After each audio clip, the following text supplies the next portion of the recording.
The Zelothy hegemony had perfected the art of psychological warfare across 100 conquered species.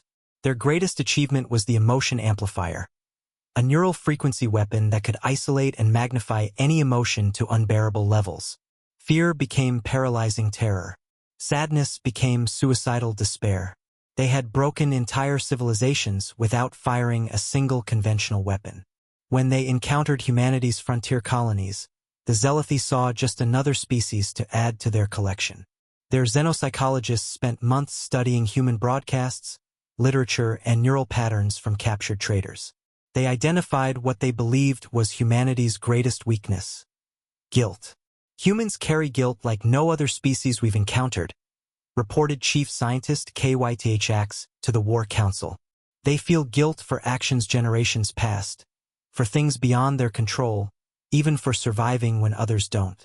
Amplify this emotion, and they'll tear themselves apart. The weapon was calibrated specifically for human neurology. The Zelothy fleet surrounded Earth and its colonies, deploying satellites that would broadcast the guilt amplification frequency to every human mind simultaneously. Commander Vrexnil gave the order with satisfaction.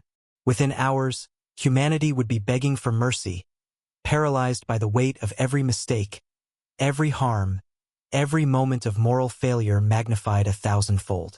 The satellites activated at 1400 hours Earth Standard Time.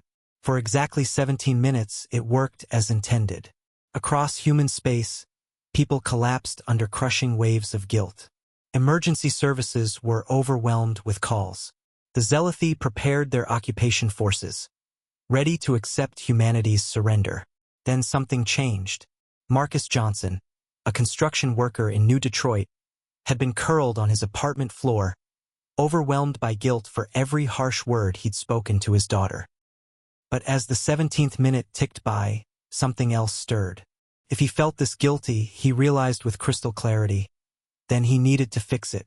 Not tomorrow, not someday, now. He stood up and called his daughter. Across Earth, across every colony, the same transformation occurred. The crushing guilt didn't disappear. It transformed. Humanity's strange neural plasticity, their peculiar ability to adapt to psychological stress, kicked in with vengeance. The amplified guilt became amplified determination to make amends, to do better, to fix what was broken. World leaders who had been paralyzed by the weight of their political compromises suddenly began making radical reforms. Environmental policies that had been stalled for decades were implemented within hours. Ancient conflicts were resolved with apologies that had been centuries in the making. The rich, drowning in guilt over inequality, began transferring wealth at unprecedented rates. But the real problem for the Zelothy began when humanity turned that guilt outward. If we feel this guilty about our own failures, broadcast Earth's President Martinez on every frequency, her voice steady despite tears streaming down her face. Imagine how those who weaponized our conscience against us should feel. The emotion amplifier worked both ways, a fact the Zelothy had never discovered because no species had ever pushed through the initial paralysis. Humans, driven by their transformed guilt, began broadcasting their own emotional frequency back through the same satellites. But they didn't broadcast guilt. They broadcast empathy. Pure, overwhelming human empathy, the ability to feel another's pain as your own. And they directed it at the Zelothy, along with every memory of every species the hegemony had conquered, every life they had destroyed, every culture they had erased. The Zelothy nervous system, evolved for cold logic and strategic thinking, had no defense against empathy. It hit them like a supernova. Suddenly, every Zelothy soldier, scientist, and commander felt the pain of their victims. Not abstractly, not as statistics, but as visceral, personal agony. 100 conquered worlds' worth of suffering flooded their consciousness simultaneously. Commander Vrexnil watched his bridge crew collapse, writhing as they experienced every death they had caused, every family they had torn apart.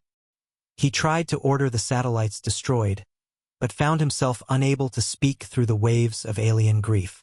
The weapons officer who moved to comply couldn't bring himself to press the button. How could he cause more pain when he could feel so much already? Within hours, the entire Zelothy fleet was incapacitated. Their empire, built on the inability to feel their victims' suffering, crumbled as empathy spread through their neural networks like a virus. Many Zealothi simply shut down, their minds unable to process emotions they had never evolved to handle. Others, overwhelmed by the need to atone, began releasing conquered worlds, dismantling weapons, sharing technology freely. The satellites were eventually destroyed by the Zealothi themselves, desperate to stop the emotional feedback loop. But it was too late. The neural pathways had been permanently altered. The Zealothi would never again be able to cause suffering without feeling it themselves. Humanity recovered from the guilt attack within days, stronger and more united than before. The Zealothi hegemony collapsed within weeks, replaced by a loose confederation of freed worlds. The emotion amplifier technology was unanimously banned by galactic treaty. The incident became known as the Day of Reflection. Earth's memorial simply reads, "They thought our conscience was weakness. They learned it was what made us strong enough to grow. Retriclod can make mistakes.